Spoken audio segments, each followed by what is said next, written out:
Merci déjà Ndeyassou, merci si opportunité bi ngeen ma offrir yéen waa Seneweb et puis di kontaan vraiment ñëw fii pour présenter sama numéro magazine bi déjà bi mooy troisième numéro bi on a déjà produit deux numéros yu génn ci mois yi passé donc bi moo nekk troisième numéro bi vraiment ma am kontaan ñëw fii trop pour présenter leen parce que xam surtout la place que vous occupez ci espace médiatique bi donc mënuñ def benn produit bu mel nii sans pour autant ñu jaar fii waxtaan ak yéen et puis expliquer le Sénégalais yi produit bi exactement lan la au fait. xam nga rek comme ni ma amee habitude di ko wax rek peut-être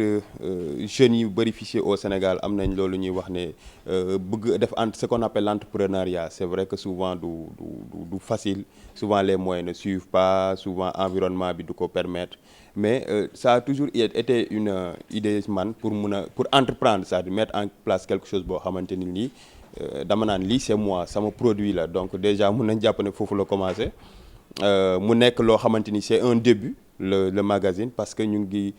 envisager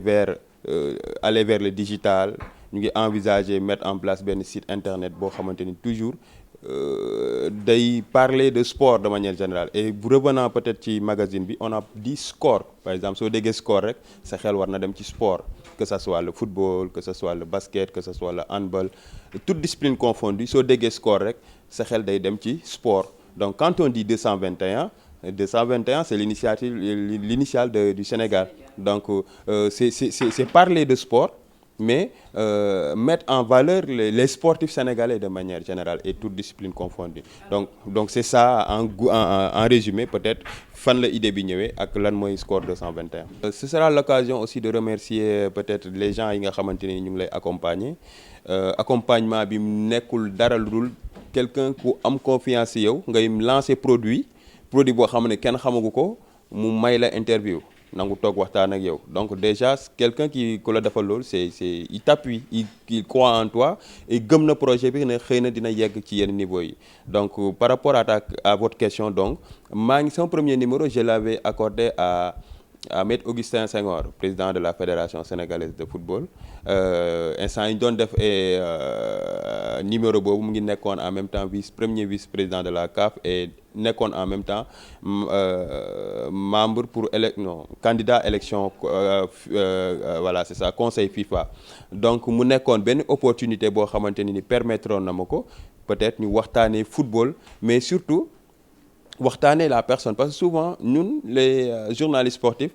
tey jii suñu amee benn personnalité sportive que ça soit footballeur li ñuy gën di appesantir wu mooy c'est-à-dire ce sont ses performances ses résultats sur le plan sportif et souvent on occulte derrière li nekk ci ginnaaw parce que tey jii résultat sportif pour mu am il faut que derrière mu am accompagnement c'est-à-dire le parcours de la personne donc c'était l'occasion pour moi de parler du parcours de Maître Augustin Senghor le sportif en dehors des terrains qu'est-ce qu'il est lan moo tax mu alors que on sait tout qu'il est partagé entre son métier d'avocat et le sport bi nga xamante ni peut-être ñu bëri nu moom lañ ko xamee suma deuxième numéro aussi j'avais eu la chance de faire une interview avec Maître Babacar Ndiaye et l'objectif moo nekkoon xamoon nañ ne weer bii nii Sénégal dina xam ci que ça soit les garçons comme les filles dina xam ci ban poule la war a bokk ci afro-basket yi nga xamante ni nii ñu ngi ci jublu que ça soit en 2025 que ça soit avec les dames comme avec les garçons donc l'objectif était aussi peut-être de donner benn tribune boo xamante ne nii au basket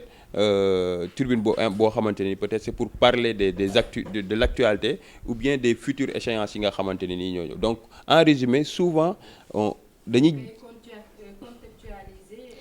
c'est ça parce que tey jii magazine liy def quintessence am mooy souvent munoo ñëw tey munoo nekk dans le factuel par exemple li xew tey tu peux pas l'écrire pour xaar un mois après nga publier ko donc souvent li nga mën a def mooy parler des événements yoo xamante ni xëy na peut-être ñu ngi waajal ñëw et faire des dossiers faire des reportages faire des analyses etc donc mu nekkoon ñaari premier numéro yoo xamante ni ça a beaucoup aidé sur le plan de la visibilité et ce qui nous a permis tey peut-être quelqu'un comme Salif Diao bi nga xamante ni personnellement man li ma koy gis ci médias yi bëriwul wala boog c'est très rare quelque rare am na booy yu bëri xamuñ ko peut-être ça m'a permis que moom kii di Salif Diao accepter def ak man interview boo xamante ni c'est pour parler de ça. Il y a quelqu'un d'autre comme Mamadou Pathé Keita boo xamante ni tamit mu ngi fële ci Guédiawaye Basket Academy qui est en train de faire du bon boulot. Il m'a permis, il a accepté même de m'accorder une interview pour mun a génn ci sama 3e numéro. nañ ko nangu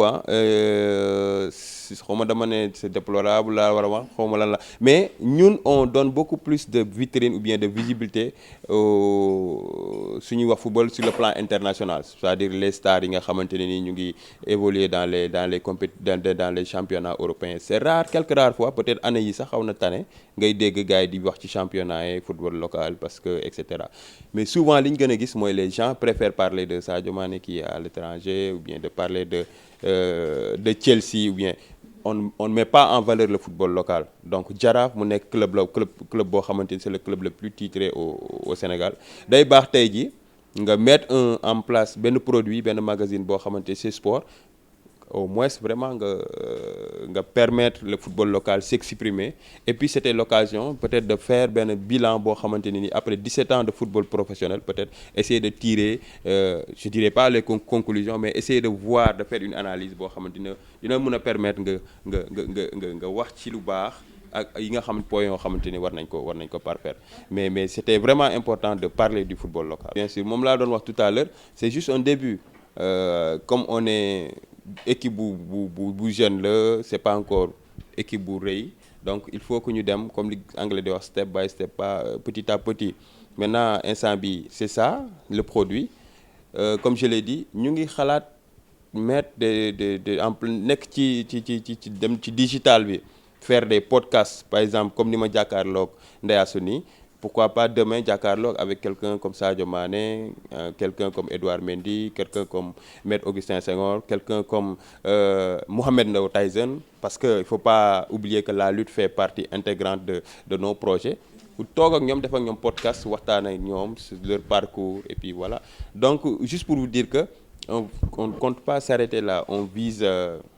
très loin, on est ambitieux, mais comme àddina rek lépp loo gis da nga ciy dem pas à pas, petit à petit ba xëy na li nga bëgg yàlla defal la ko. Donc chaque fin du mois daal mën nañu xaar sport. Voilà, c'est ça donc c'est un magazine actuellement mensuel. Et comme li nga par rapport ak votre question tout à l'heure, suñu sañoon dañuy dem ba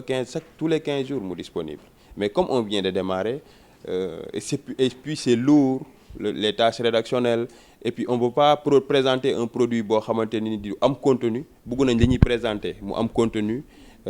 Donc il nous faut benn temps matériel boo xamante ni dinañ mën a jël les analyses qu'il faut, le travail qu'il faut pour présenter les gens loo xamante ne nii peut-être dinañ ko apprivoiser. Moo tax actuellement c'est mensuel comme ni nga ko waxee léegi, c'est tous les mois avant le 10 de chaque mois. Maintenant on envisage dans un futur proche peut-être dans un an pour que mu nekk pourquoi pas chaque semaine. C'est possible. Bon, attente yi déjà c'est servir le football, le sport de manière générale. Le sport mais nag il faut qu'on se dise la vérité, nit ki ci lu mu nekk peut-être sa liggéey ci ngay espérer xëy na